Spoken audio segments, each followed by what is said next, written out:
दोस्तों नमस्कार। आप सभी लोगों का स्वागत है हमारे इस YouTube चैनल पे। आप सभी लोगों को मकर संक्रांति की ढेरों शुभकामनाएं। और इस त्यौहार पर भगवान सूर्य को प्रणाम करते हुए स्नान करने का कुछ विशेष महत्व है। ये त्यौहार पूरे भारतवर्ष में, नेपाल में और सभी जगहों पर मनाया जाता है। पंजाबी भाई जो हैं वो ठीक एक दिन पहले लोहड़ी नामक पर्व मनाते हैं। तिल और लड्डू खाने का भी प्रचलन है और इसे भी इस त्यौहार का ही हिस्सा माना गया है। साउथ इंडिया में पोंगल नाम से भी जाना जाता है त्यौहार।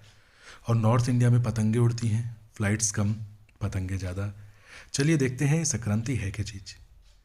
मकर संक्रांति, संक्रांति मीन्स ट्रांसमाइग्रेशन, यानी कि सूर्य भगवान जो हैं वो एक राशि से दूसरी राशि में प्रवेश करते हैं।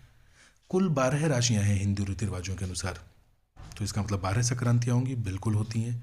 लेकिन 12 संक्रांतियों में केवल 2 संक्रांतियों पर ही विशेष ध्यान रहता है, मकर संक्रांति और कर्क संक्रांति। उसमें भी हम लोग केवल मकर संक्रांति को ही इतना ज़्यादा महत्व देते हैं। ज़रा देखिए तो कितनी प्रकार की संक्रांति हैं। 14 जनवरी मकर संक्रांति, 14 जुलाई कर्क संक्रांति। ठीक है, मकर संक्रांति में ही बस केवल ये हम इस बात को मानते हैं क्योंकि दिन बड़ा होना शुरू होता है और रातें छोटी होनी शुरू हो जाती हैं। देखिए दक्षिणायन 14 जुलाई टू 14 जनवरी, सूर्य भगवान जो है वो दक्षिणी ध्रुव में ज़्यादा प्रभावी रहते हैं। और 14 जनवरी टू 14 जुलाई उत्तरायण मकर संक्रांति का एक और नाम है, क्योंकि सूर्य भगवान नॉर्दर्न हेमिस्फीयर में ज़्यादा प्रभावी होना शुरू हो जाते हैं। अगर स्टीम आपने किया है तो आप जानते होंगे कि स्टीम आपके फेस पे कुछ इस तरह से गिर रही है। मान लीजिए आपके फेस पे इस समय गर्मी कुछ ज़्यादा लग रही है, आप अचानक बहुत परेशान हैं, स्टीम आपके फेस पे इतनी ज़्यादा लग रही है, आप दूर भी नहीं जा सकते, तो आप करेंगे क्या? आप अपने फेस को सीधा करने की कोशिश करेंगे, क्योंकि सीधा करते ही अब स्टीम जो है वो आपके स्किन से छू कर निकल जाएगी, इफ़ेक्टिवली परेशान नहीं कर पाएगी आपकी स्किन को। हालांकि आपकी ठोड़ी और गले के नीचे के हिस्से पर अभी भी वो इफ़ेक्ट डालती रहेगी। इस कॉन्सेप्ट का बड़ा महत्व है आपके जीवन में, मैं बताता हूँ। हमारी पृथ्वी माता कुछ इस तरह दिखती हैं और साधारणतया जो चित्र है वो ये है कि सूर्य भगवान की किरणें सबसे ज़्यादा जो इफ़ेक्टिव हैं वो ध्यान से देखिए तो इक्वेटर पे हैं, जो सबसे सेंटर में है। और सबसे टॉप और सबसे नीचे अगर आप देखें तो एक उत्तरी गोलार्ध है ना, आर्कटिक सर्किल, एक दक्षिणी गोलार्ध है, अंटार्कटिक सर्किल, साउदर्न हेमिस्फीयर भी बोलते हैं।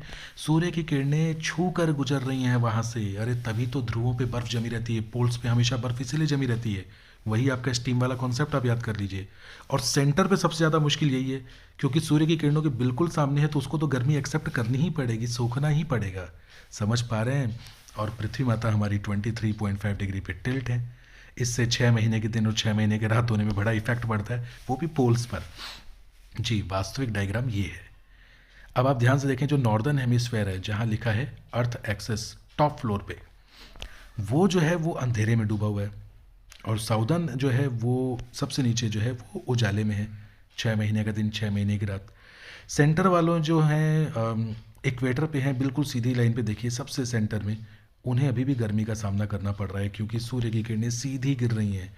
और जैसे जैसे पोल्स की तरफ जाओगे, सीधी गिरने की बजाय सूर्य की किरणें कुछ एंगल से गिर रही हैं। इसका मतलब कि उतनी इफ़ेक्टिव गर्मी नहीं पड़ पाती है। क्लियर हो पा रहा है? तो बस यही तो कॉन्सेप्ट है आपका कि भाई कब गर्मी पड़ती है, कब सर्दी। हम लोग इस समय सूर्य भगवान के सबसे नज़दीक हैं। जनवरी के महीने में 2 जनवरी को सबसे नज़दीक होते हैं। देखिए पृथ्वी कुछ इस तरह से सूर्य के चारों ओर घूम रही है, अर्थ सर्किल में चक्कर लगा रही है। सर्किल नहीं है ये है इलिप्टिकल। एक समय सूर्य के सबसे नज़दीक और एक समय सूर्य भगवान से सबसे दूर। जनवरी के महीने में हम सूर्य भगवान के सबसे नज़दीक हैं, फिर भी यहाँ पे सर्दी पड़ रही है। जी, उसका कारण जो है वो कारण ये है अर्थ का घूमना। देखिए अभी जो अर्थ घूम रही है तो बिल्कुल दिन और रात बराबर। देखिए अक्टूबर का महीना, अब देखिए अर्थ टिल्ट हो रही है, ऊपर नजर रखिए सबसे टॉप फ्लोर पे देखिए छाया बढ़ती जा रही है। नवंबर, फिर आएगा दिसंबर, देखिए छाया और बढ़ेगी। हाँ, छाया 6 महीने की रात, फिर छाया और बढ़, देखिए अब जनवरी का महीना आएगा और जनवरी के महीने, अब देखिए ऊपर वाले में विंटर पड़ रहा है, नीचे वाले में समर। हम नॉर्दर्न हेमिस्फेयर में हैं, इंडिया नॉर्दर्न हेमिस्फेयर में है। अब देखिए ये जनवरी का महीना आ गया और सूर्य की किरणें ये इंडिया के ऊपर देखिए कैसे गिर रही हैं, एंगल बना के गिर रही हैं, इसलिए सर्दी पड़ रही है। और 14 जनवरी को मैक्सिमम झुकाव हो चुका। अब 14 जनवरी के बाद जो है वो झुकाव अब कम होना शुरू हो गया है, कम होना शुरू हो गया। दिन अब बड़े होंगे। देखिए मार्च में दिन और रात बराबर, अभी तक तो रात बड़ी हो रही है, मार्च में दिन और रात बराबर, अप्रैल में देखिए। और फिर अप्रैल के बाद में क्या होगा, अब जो है ऊपर वाला हिस्सा नॉर्दर्न हेमिस्फीयर उजाले में आ गया है और नीचे वाला हिस्सा जो है वो अंधेरे में आ गया है। और अब आप देखिए मई और जून में अब क्या होगा, हम सूर्य से सबसे ज़्यादा जो है दूरी पे होंगे। और देखिए उसके बाद इंडिया पे देखिए सीधी सनलाइट गिर रही, सीधी सनलाइट, यानी अब एक्सेप्ट करना पड़ेगा, मजबूरी है, इसीलिए तो टेम्परेचर बढ़ जाएगा।